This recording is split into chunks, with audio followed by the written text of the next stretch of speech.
கிச்சனில் இது நெத்தி கருவாடு குழம்பு எப்படி பண்ணுறதுன்னு பார்க்கலாங்க. இது காயில் நவரப்பெற வெறும் தக்காளி தேங்காய் கருவாடு இருந்தால் போதுங்க, ஈஸியாக செய்யலாங்க.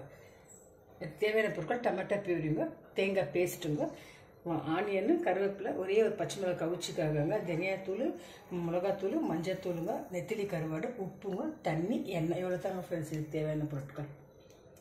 அதிகரிச்சுக்கு நெத்திலி கருவாடு கழுவி வச்சுருக்க குக்கரில் அதுக்கு வதக்கலாங்க.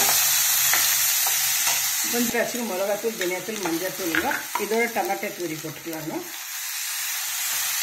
கொஞ்சம் வதங்கிட்டாங்க. அப்புறம் தேங்காய் பால் வச்சுக்கலாம். தேங்காய் பால் வச்சுக்கலாங்க. தேங்காய் பால் ஒரு 5 நிமிஷம் கொதிச்சோன்னு இறக்கிடலாங்க. குழம்பு நல்லா கொச்சிட்டு இருக்குதுங்க ஃப்ரெண்ட்ஸ்.